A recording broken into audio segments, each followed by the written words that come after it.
Olá, tudo bem com vocês? Sejam todos muito bem-vindos, espero que estejam todos bem. Meu nome é Poliana Ranieri, sou psicóloga clínica, trabalho sob a ótica da psicologia analítica e junguiana e hoje vamos falar brevemente sobre o sofrimento. O sofrimento é inerente a todos os seres humanos e dentro da psicologia analítica e junguiana nós sabemos que não há como cessar o sofrimento. Já vi alguns comentários de pessoas falando que eu encontrei um caminho que me tirou totalmente o sofrimento, em que agora eu sou plena, feliz.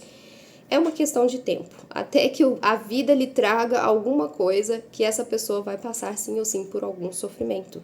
Não há como tirar, eliminar, cessar o sofrimento e isso não é necessário, na verdade. O processo da psicoterapia analítica junguiana, ele vai de encontro com a cura, que não é cessar o sofrimento. A cura é transformar o sofrimento, é ressignificar, é mudar a forma de olhar. Porque, por exemplo, ainda que a pessoa esteja em um nível de consciência, de clareza, de equilíbrio mental e emocional muito bom, pode ser que essa pessoa, por exemplo, seja pega de forma inesperada por uma doença. Como vai reagir essa pessoa? Pode ser que internamente ela reaja bem, mas o seu corpo pode sentir dor e isso faz parte do sofrimento. Então não há como cessar o sofrimento, há como transformarmos a nossa percepção sobre as coisas que acontecem tanto na vida externa quanto interna. A mudança da percepção é que é esse chamado processo de cura, de equilíbrio, de clareza, de uma transformação rumo à individuação. O sofrimento ele é muito importante no processo de individuação. Para quem não conhece esse termo, é um termo muito utilizado na psicologia analítica junguiana e ele diz respeito ao conhecimento, ao processo de conhecimento da totalidade da pessoa. Então a pessoa passa por um processo de autoconhecimento em que ela vai conhecendo as suas sombras, vai conhecendo as suas manifestações inconscientes, para além daquelas conscientes que ela já tem ali uma certa percepção, um conhecimento sobre elas. Então a pessoa, ela, além de começar a se analisar, a se observar, ela vai acessando cada vez mais processos internos, inconscientes, que não estavam claros para ela e ela vai conseguindo integrar tudo isso e conseguindo desenvolver-se e desenvolver o máximo potencial que aquela psique possui dentro. Todas as pessoas possuem.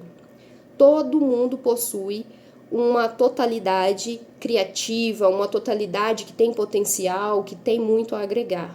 Mas muitos de nós não nascemos em lugares que possibilitassem o desenvolvimento pleno dessa consciência, desse self, na verdade, que é essa totalidade. E aí a pessoa precisa passar por esse processo de individuação, de autoconhecimento profundo. E aí o sofrimento ele faz parte. Por quê? Esse sofrimento ele vai as circunstâncias diversas que a pessoa vai passando, e não são só circunstâncias externas que trazem o sofrimento. Muitas vezes uma sensação de vazio, angústia, a pessoa nem sabe porque não aconteceu nada, a pessoa está sentindo aquele sofrimento, aquela angústia, e ela não sabe necessariamente de onde vem aquele sentimento, aquela sensação. E vem justamente desse desconhecimento, do desconhecimento da sua própria totalidade, do self.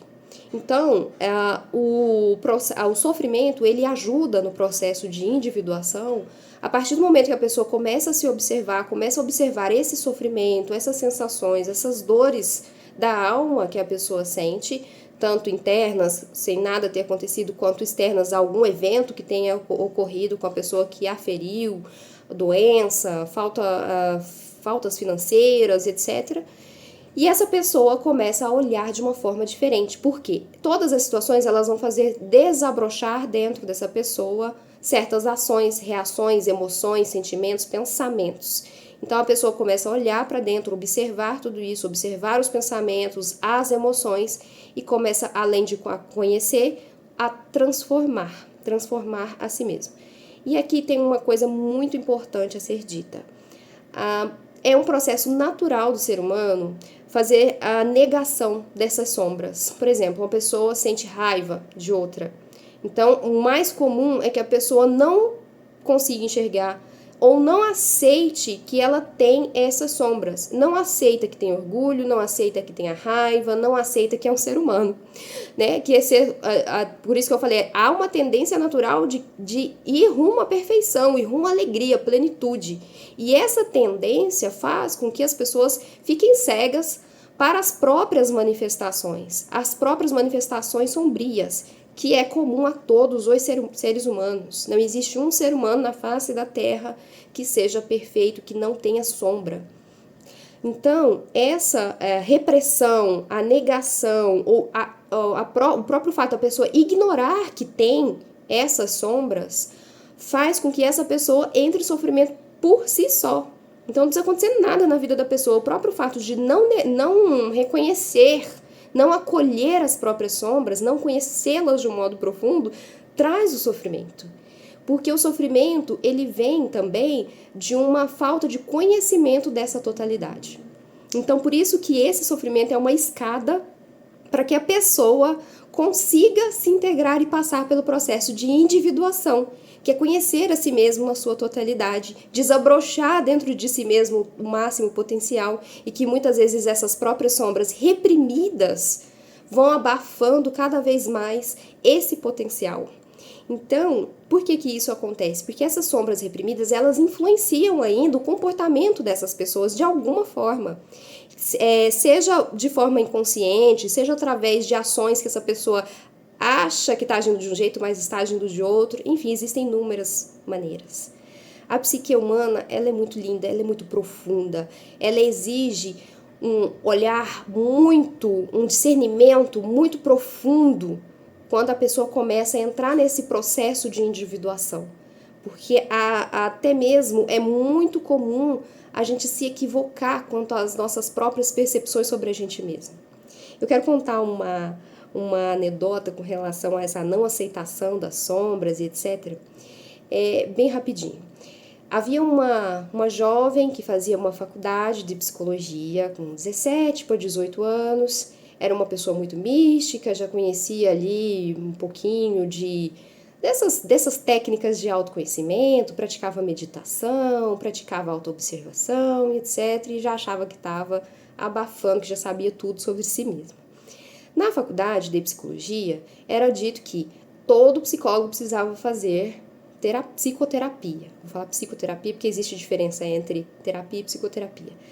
E essa pessoa, essa jovem, já cheia de si mesma, de tanto orgulho, né, místico, já achava que não, eu não preciso disso, porque eu já me conheço, eu já consigo me auto-observar, já vejo camadas muito profundas e conhecia realmente muitas sombras profundas, enraizadas dentro de si mesma.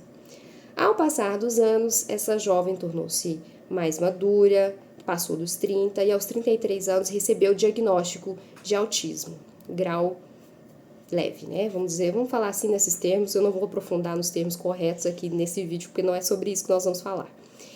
Então, essa pessoa descobriu muitas limitações através desse diagnóstico que mudaram completamente a percepção sobre as suas próprias sombras.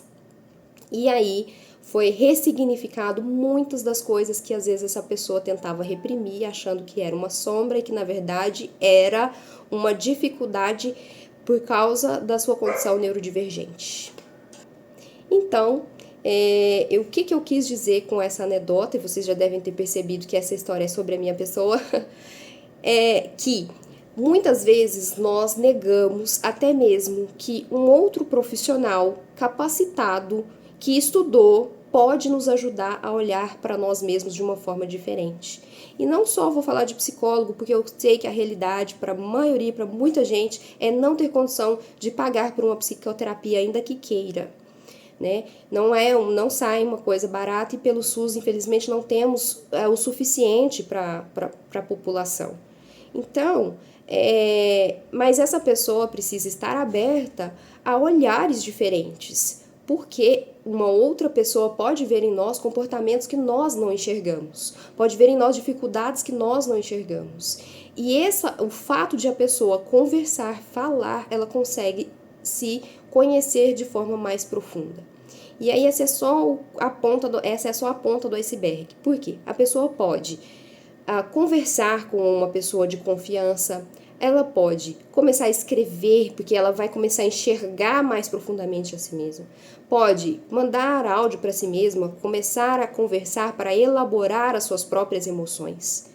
Mas o mais importante de tudo é que essa pessoa observe a si mesma com sinceridade, com muita sinceridade, e que acolha as próprias sombras, sem julgamentos, sem recriminações, repressões, sem negações. É importante ver como se fosse um outro indivíduo de fora, mas sem julgamento, né? Você não gosta de apontar o dedo, não, sem julgamento.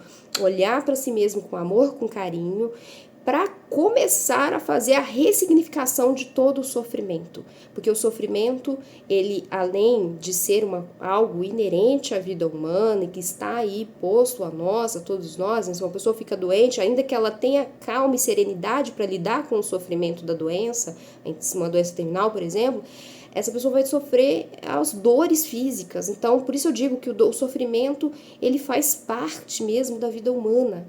Mas é a ressignificação, a transformação do olhar sobre essas coisas todas, tanto o sofrimento físico, a dor física, quanto a dor moral, dor emocional, mental, pensamentos, emoções, olhar tudo isso e aprender a acolher. Dito isso, eu quero dizer algo muito importante, que é, como eu havia dito no início do vídeo, as pessoas tendem naturalmente a buscar o equilíbrio, né? Se nós vermos o processo de criação de uma mandala, por exemplo, que é muito falado na psicoterapia junguiana, ele tem um ponto central. Ali é o ponto central do círculo onde começa toda aquela mandala, ele representa o self, que é essa nossa totalidade, esse potencial máximo criativo, nossa totalidade. Esse processo de a gente chegar a conhecer essa totalidade da nossa constituição psíquica, ela tem várias etapas. E a gente vai passando por processos.